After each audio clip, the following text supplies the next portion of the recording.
Trigonometry का एक बेहद इंपॉर्टेंट टॉपिक पढ़ेंगे, इनवर्स सर्कुलर फंक्शन, प्रतिलोम वृत्तीय फलन। प्रतिलोम वृत्तीय फलन को ही प्रतिलोम त्रिकोणमितीय फलन कहा जाता है, इनवर्स ट्रिगोनोमेट्रिक फंक्शंस। उसके पहले सबसे पहले जरा हम समझ लें इनवर्स ऑफ ए फंक्शन क्या है, फलन का प्रतिलोम क्या है।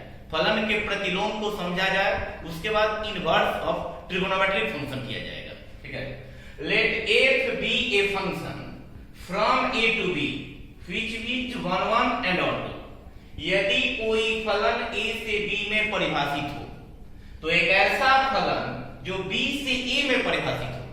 यदि कोई फलन f जो a से b में परिभाषित हो, एक ऐसा फलन जो b से a में परिभाषित हो, उसे फलन का प्रतिलोम या इनवर्स ऑफ फंक्शन कहते हैं।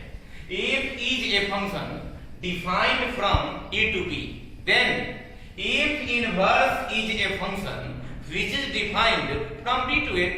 यदि कोई फलन f a से b में परिभाषित हो तो एक ऐसा फलन जो b से a में परिभाषित हो, उसे फलन का प्रतिलोम या इनवर्स ऑफ फंक्शन कहते हैं। ठीक है, if inverse defined from b to a, a से b में परिभाषित फलन को अगर f कहा जाए तो एक ऐसा फलन जो b से a में परिभाषित हो, उसे फलन का प्रतिलोम या इनवर्स कहा जाता है।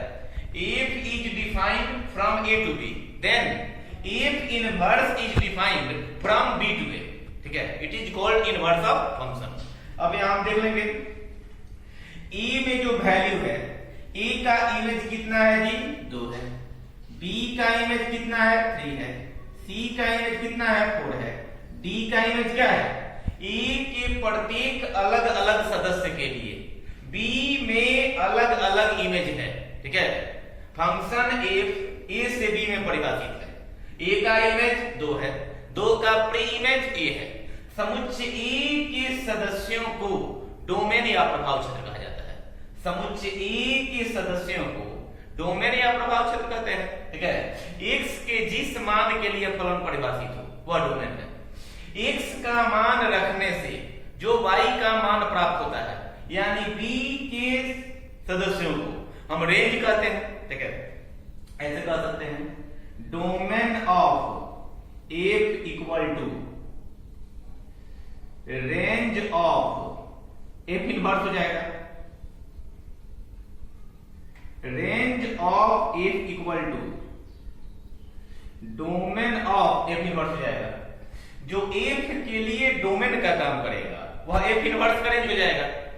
जो से f के लिए रेंज का काम करेगा वह f इनवर्स के लिए डोमेन का काम हो जाएगा। तो कह सकते हैं domain of f equal to range of f inverse. ठीक है, range of f equal to domain of f inverse. Clear है? इसको ऐसे भी समझ सकते हैं, if y equal to fx। ठीक है, y किसका फंक्शन है जी, x का। y be a function of x, then x equal to f inverse y, then x equal to f inverse y। It is called inverse function of।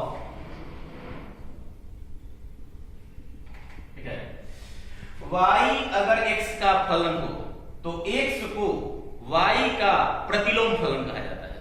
x is called inverse function of y। y का मान x के पदों में हो तो हम क्या करेंगे, x का मान y के पदों में निकाल देंगे। x का जो मान y के पदों में आएगा, y के फंक्शन में आएगा, y के टर्म में आएगा, वही इनवर्स फंक्शन ऑफ y होगा। क्लियर? अब हम इसके बेसिस पर इनवर्स सर्कुलर फंक्शन को क्लियर करेंगे। अब हम देखेंगे inverse trigonometric function and their range, प्रतिलोम त्रिकोणमितीय फलन और जो उसका रेंज होता है, दोनों को साथ समझने की कोशिश करेंगे। डेफिनेशन इसी में इंक्लूड होगा। ठीक है, let sine theta equal to x, यानी साइन थीटा फंक्शन है किसका, x का। Then theta is inverse function of sine x। ठीक है, sine theta equal to x, then theta equal to sine inverse x। ठीक है, यानी sine inverse x is defined as theta, theta is defined as sine inverse x, ठीक है। यदि sine theta का मान एक्स के बराबर हो तो थीटा को साइन इनवर्स एक्स कहा जाता है। यानी किसी भी त्रिकोणमितीय फलन का प्रतिलोम उसके अपने एंगल को डिफाइन करता है। किसी त्रिकोणमितीय फलन से एंगल का मान निकालने के लिए उसके इनवर्स को परिभाषित किया जाता है, डिफाइन किया जाता है। साइन इनवर्स है तो साइन का एंगल है, कॉस इनवर्स है तो कॉस का एंगल है। यानी किसी भी ट्रिगोनोमेट्रिक फंक्शन का इनवर्स उसके अपने एंगल को डिस्कस करता है, एंगल को डिफाइन करता है। एंगल का मान निकालने के लिए ही बोले sin theta equal to x, then theta equal to sin inverse x, where sin theta का जरा रेंज देख लिया जाए। sin theta का मिनिमम वैल्यू -1 होता है, मैक्सिमम वैल्यू 1 होता है। अब यहां से थीटा का वैल्यू निकाला जाए कि sin थीटा का मैक्सिमम वैल्यू 1 कब होता है, π/2 पर, ठीक है। तो sin थीटा का मिनिमम वैल्यू -1 कब होगा, -π/2 पर। तो पता लग गया कि sin थीटा का -1 वैल्यू -π/2 पर होगा और sin थीटा का वैल्यू 1π/2 पर होगा। तो हमने यहां से इसके एंगल का रेंज तैयार कर लिया कि -π/2 से π/2 के क्लोज इंटरवल में, ठीक है। माइनस लेस देन के नीचे इक्वल टू लगा हुआ है, यानी -π/2 से π/2 का क्लोज इंटरवल होगा। तो हमने थीटा के लिए इंटरवल तैयार कर लिया। यहां थीटा किसको बता रहा है जी, साइन इनवर्स एक्स को, यानी साइन इनवर्स एक्स का रेंज तैयार हो गया। -π/2 से π/2 का क्लोज इंटरवल, यानी -π/2 से लेते हुए π/2 के बीच के टोटल एंगल होंगे, इस दोनों को इंक्लूड करते हुए साइन थीटा का रेंज -1 to 1, साइन इनवर्स का रेंज -π/2 से π/2, ठीक है। अब इसको जरा ग्राफ से समझ लेंगे। -π/2 से π/2, तो यहां ये हो गया फर्स्ट क्वाड्रेंट। तो यहां से यहां तक आप कह सकते हैं कि यह 0 से π/2 होगा और -π/2 लेना है, तो आपको यहां से यहां तक चलना होगा। यानी कि -π/2 से 0 से π/2, यानी इस रेंज में -π/2 से π/2 में 2 क्वाड्रेंट आएगा। फर्स्ट क्वाड्रेंट भी आएगा, फोर्थ क्वाड्रेंट भी आएगा, ठीक है। तो अगर थीटा का वैल्यू पॉजिटिव है तो ये आपका फर्स्ट क्वाड्रेंट हो जाएगा। अगर थीटा का वैल्यू निगेटिव है तो फोर्थ क्वाड्रेंट हो जाएगा। यानी साइन इनवर्स या तो फर्स्ट में बिलोंग करेगा या फोर्थ में बिलोंग करेगा। साइन इनवर्स या तो फर्स्ट में बिलोंग करेगा या फोर्थ में बिलोंग करेगा। अगर पॉजिटिव वैल्यू है तो 0 से 90 के बीच होगा। अगर निगेटिव वैल्यू है, साइन थीटा का वैल्यू निगेटिव है, तो उसका रेंज -π/2 से 0 के बीच होगा। यानी साइन इनवर्स का चुनाव हम या तो फर्स्ट में से करेंगे या फोर्थ में से करेंगे। पॉजिटिव होगा तो फर्स्ट में से, निगेटिव होगा तो फोर्थ में से, ऐसे कर सकते हैं। अब हम देखेंगे कॉस इनवर्स के लिए। If cos theta equal to x, then theta equal to, if cos theta equal to x, then theta equal to cos inverse x। अब की बार cos को उधर फेंक देंगे तो cos इनवर्स हो जाएगा, cos इनवर्स को इधर बुला देंगे cos हो जाएगा, ठीक है। यहां इसका ये मतलब नहीं समझेंगे, cos इनवर्स x है तो इसका ये मतलब नहीं समझना होगा कि cos x का पावर -1 है। ये दोनों दो बातें हैं। cos इनवर्स x एक इंडिपेंडेंट फंक्शन है, जिस तरह cos थीटा एक फंक्शन होता है, cos इनवर्स x भी उसके एंगल का फंक्शन होता है। इसको cos x the whole power 1 नहीं लिख सकते हैं, ना ही इसको 1/cos x, ऐसा कुछ नहीं सोचना होगा, ठीक है। ये दोनों बिल्कुल गलत है। cos inverse x the whole power -1 के बराबर भी नहीं होता है, 1/cos x के बराबर भी नहीं होता है। क्लियर, ठीक है। cos इनवर्स x अपने आप में cos का एंगल है। cos थीटा अगर x है तो थीटा कितना होगा, cos इनवर्स x होगा। यानी एंगल का वैल्यू निकालने के लिए cos इनवर्स को डिफाइन किया गया। इसके रेंज को देख लेंगे जी, वेयर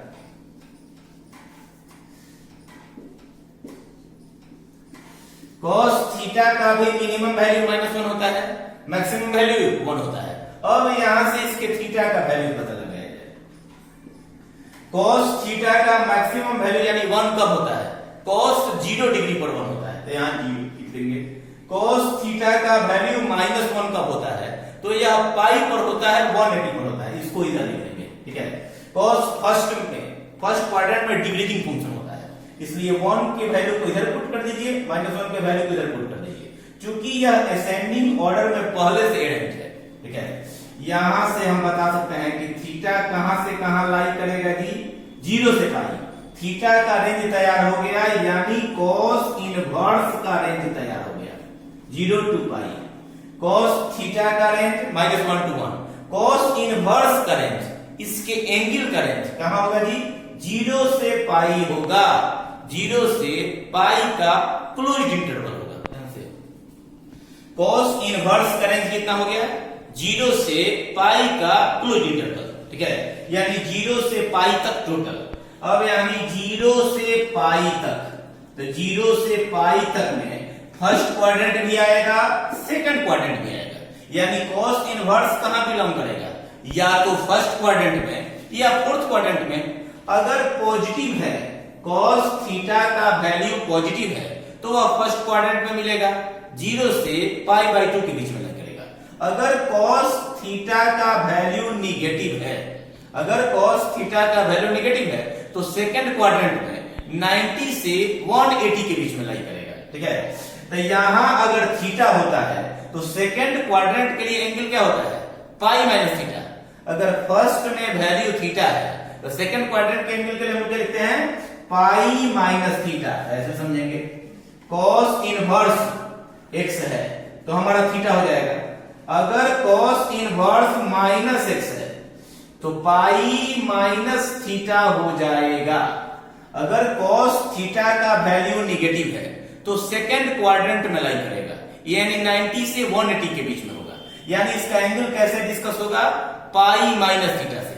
तो cos इनवर्स अगर पॉजिटिव है तो थीटा लिख देंगे, cos इनवर्स अगर नेगेटिव है तो लिखेंगे सेकंड क्वाड्रेंट में कैसे, π- थीटा से। पाई थीटा की जगह पे क्या लिख देंगे जी, cos इनवर्स x लिख देंगे, ठीक है। तो यहां दोनों का रेंज हम लोग तैयार कर लिए। साइन इनवर्स का रेंज -π/2 से π/2 का क्लोज इंटरवल, cos इनवर्स का रेंज, ठीक है, 0 से पाई का क्लोज इंटरवल, यानी साइन इनवर्स या तो फर्स्ट में बिलोंग करेगा या फोर्थ में, cos इनवर्स या तो फर्स्ट में बिलोंग करेगा या सेकंड में।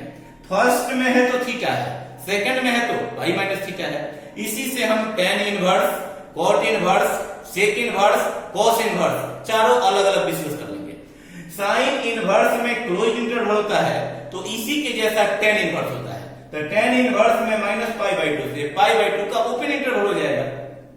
cos इनवर्स में 0 से पाई का क्लोज इंटरवल होता है, तो जब हम cot इनवर्स करेंगे तो उसमें 0 से पाई का ओपन इंटरवल आएगा। हम एक लिस्ट बना देंगे कि ट्रिगोनोमेट्रिक फंक्शन और उसके रेंज के लिए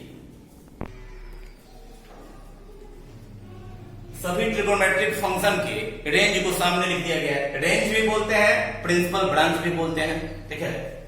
साइन इनवर्स का रेंज -π/2 से π/2 का क्लोज इंटरवल, यहां ग्राफ हम लोग किए थे, या तो फर्स्ट क्वाड्रेंट में या फोर्थ क्वाड्रेंट में, ठीक है। cos इनवर्स का रेंज 0 से पाई में, cos इनवर्स का रेंज 0 से पाई का क्लोज इंटरवल, यानी फर्स्ट क्वाड्रेंट से सेकंड क्वाड्रेंट में।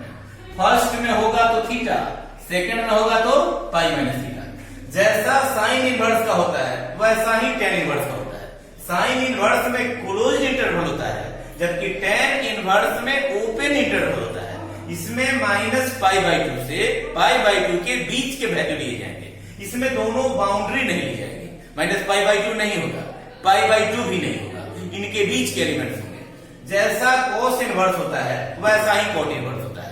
इसमें भी 0 से पाई का ओपन इंटरवल होता है, यानी 0 और पाई के बीच का, बिटवीन 0 एंड पाई, 0 और पाई को छोड़ते हुए, ठीक है। सेक इनवर्स भी माइनस like a Hellcat.